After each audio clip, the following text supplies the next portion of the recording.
ब्रह्म धर्म कोअर्डिनेशन कमिटिनि बानजायनायाव जिहेतु मोनसे ब्रह्म धोरोमारि मोनसे जारिमिनारि मोनसे हाबाफारि जानो थांगासिनो बे समाव आङो दङ क'क्राझार जिल्लानि क'क्राझार नोगोरनि नैबे ग्रिनफिल्ड होननाय मोनसे जायगायाव जाय जायगायाव मोनसे ब्रह्म धोरोमनि मोनसे जारिमिनारि मोनसे हाबाफारि जानो थांगासिनो जाय जारिमिनजों मोन 25था जयग मण्डपजों बिथांमोना मोनसे जयग महाजयगनि मुलुग गोजोननि थाखाय मोनसे महाजयग हाबाफारि लादों। नोंथांमोना गासिबो नुथायफोरखौ नायोब्ला नुनो मोनगोन जिहेतु गोबां नैबाव बायदि साजायनायजों गोबां नुथायफोरखौ नुदों जिहेतु नैबाव नायोब्ला नुगोन नोंथांमोना गं 25 जयग मण्डपजों बिथांमोना जिहेतु मुलुग गोजोन मुलुग शान्तिनि थाखाय बिथांमोना गं 25 जयग मण्डपनि गं 25 जयग मण्डपाव अर प्रज्वलन खालामनानै बिथांमोना जयग महाजयग होनो आखायाव लादों। गासै 120 जन पुरहित बिथांमोना बेयाव जिरायनानै गासैबो जयग प्रज्वलन बा जयग प्रसाद होनायाव मुलुग मोजां मुलुग गोजोननि थाखाय बिथांमोना जयग होनायखौ नुनो मोनगोन। जिहेतु गाबोन 29 फुंनि 5 रिंगानिफ्रायनो जिहेतु मोनसे नैबेयाव गं 25था नैबे जयग मण्डपाव जिहेतु फुंनि 5 रिंगानिफ्राय अर प्रज्वलन खालामनानै नैबाव जयग होनायखौ नुनो मोनगोन। बे हाबाफारियाव नोंथांमोना गुबुन फारसेथिं नायोब्ला नुनो मोनगोन जिहेतु नैबेयाव गोजौआव नोंथांमोना नायोब्ला नुगोन बेयाव मोनसे भिआइपिनि मोनसे आलादायै जुनियै मोनसे मण्डप बानायदों। जे मण्डपाव आसामनि गिबि मन्थ्रि डक्टर हिमन्त बिश्व शर्मा बिथाङा बाहागो लाफैनायनि गेजेरजों बेयाव अर प्रज्वलन खालामनाय हाबाफारिया जागायगोन आरो गुबुन फारसेथिं नायोब्ला नुनो मोनगोन गासैबो आं बे समाव गासैबो केमेरा पार्सन बिथांखौ दिन्थिनो खावलायगोन गासैबो नुथायफोरखौ गुबुन सोरगिदिं दिन्थिनो आं नोंथांमोननो दिन्थिनो नाजागोन। जिहेतु गं 25 जयग मण्डपनि गेजेरजों बिथांमोना नैबे जयग सालिखौ बेखेवगोन। जिहेतु नै दा गोबां बेयाव हाबाफारिफ्रा सोलिबाय थानायखौ नुनो मोनदों। बेयाव गासै लारि लारियै खनसेयैनो 120था ब्रह्म उदिष्टाता एबा पुरहितफोरा बेयाव बाहागो लानायनि गेजेरजों बेयाव 25था जयग मण्डपाव अर जोंगोन लारि लारियै।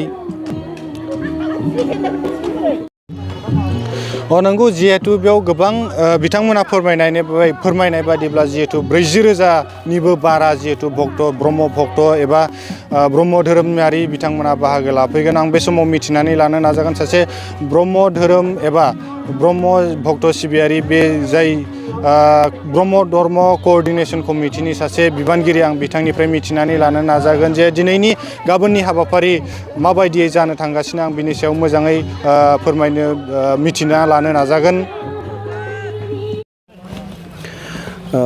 गाबोन गुबैयै जोङो मुलुग गोजोननि थाखाय महाजयग मोनसे लादों।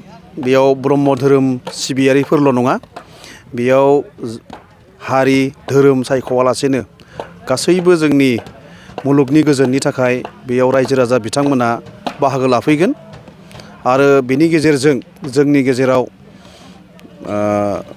मोनसे बानी फोसावनो नाजानाय जादों गोजोननि बानी जाहाथे जोंनि मुलुगा गोजोनै सोलिलांनो हायो।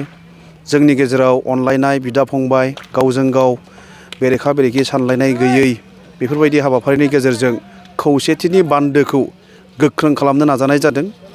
आरो गाबोननि हाबाफारिनि अनगायैबो दिनै जोंहा गुबुन गुबुन बिथिंखौ लानानै बे बर' माहारिखौ दानायाव गुरुदेब कालिचरन ब्रह्मनि जि बिहोमा सोलोंथाइ समाज रांखान्थि राजखान्थि गासैबो बिथिङाव बिथाङा जेरैबायदि बिहोमा होदों जोंनि बर' माहारिखौ फोजाखांनो थाखाय बर' माहारिखौ मोनसे गेरेमसा माहारि महरै दानो थाखाय बा हारि महरै थांना थानायनि बेलायाव बिथांनि जि बिहोमा आरो बर'फोरनि गेजेराव ब्रह्म धोरोमा हाबफैनायनि उनाव समाजारि बा राजखान्थियारि थुनलाइयारि माबायदि रोखोमनि गुस्लायनाय जोंनि गेजेराव फैदों बेफोरनि सोमोन्दै जों दिनै गुवारै मोनसे सावरायमेल लादों आरो बेयाव जोंनि रोंगौसा बिथांमोना जोंनि हांख्रायजानाय फुंखा सुबुंफोरा बिनि सायाव बिजिरगोन आरो बिजिरनानै बिथांमोननि जि बानबुंथाय बेखौ बिथांमोना फोरमायगोन।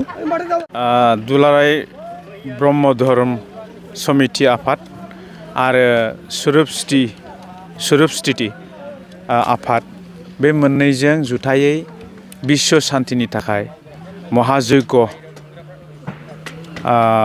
गोथार हाबाफारि लानाय जादों आरो बे मोनसे मोजां मोनसे बिथिं बियो खारन ब्रह्म धर्मआ थांनाय समफोराव जेरैबायदि बर' जातिखौ फोसाबनायनि जावरिखांनाय लाबोदोंमोन दा नैबे गाहाम बुब्लियाव जे गोथार हाबाफारि लानाया खोबैनो मोजां जादों आरो बेहाय मोनसे गुरुदेव कालिचरन ब्रह्मनि जे अबदान लोगोसेयै बर'फोरनि सोलोंथाइ रांखान्थियारि राजखान्थियारि जे गुस्लायनाय बै गुरुदेव कालिचरन ब्रह्मनि धोरोम फोसावनायनिफ्राय बा समाज फोसाबनायनिफ्राय दिनैनि थारिखसिम बर'आ बबे अबस्थायाव दं बा जों आरो फैबाय थानाय समनि थाखाय मा हाबाफारि लानांगौ दंबावो दा गुबुन धोरोमफ्राबो जे हारिनि समाजनि हादोरनि बा बिटिआरनि जे रखना बेखना बा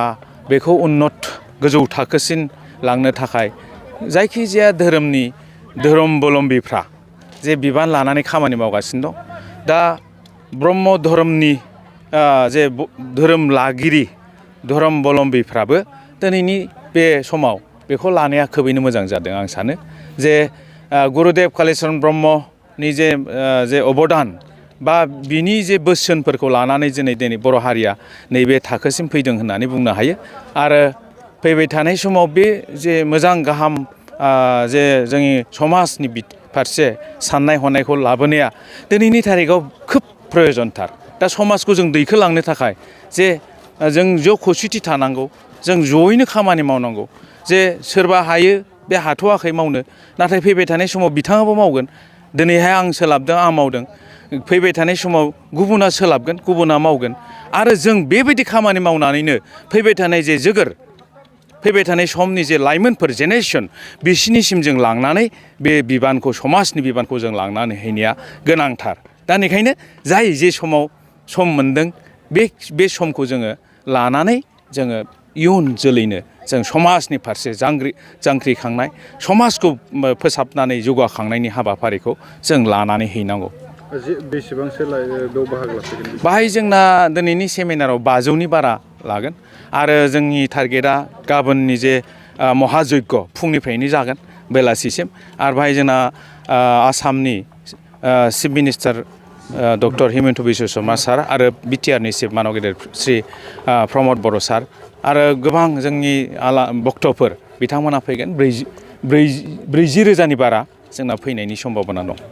जाफुंनायनि सायाव माबायदि जागोन? जाफुंनाया खोबैनो मोजां जागोन खारन जोंना मोनसे कमिटि दंखायो जे सुरुप समितिनि कमिटि बा ब्रह्म धर्म समितिनि कमिटि बेफोर गासिबो आन्चलिक लेभेल रुट लेभेलसिम धोरोमबलम्बिफ्रा जगा दंलायो आरो बबेनिफ्राय बेसेबां फैगोन बेनि हिसाबाबो दङ। बेखायनो मोजां जागोन। गोजोन्थों।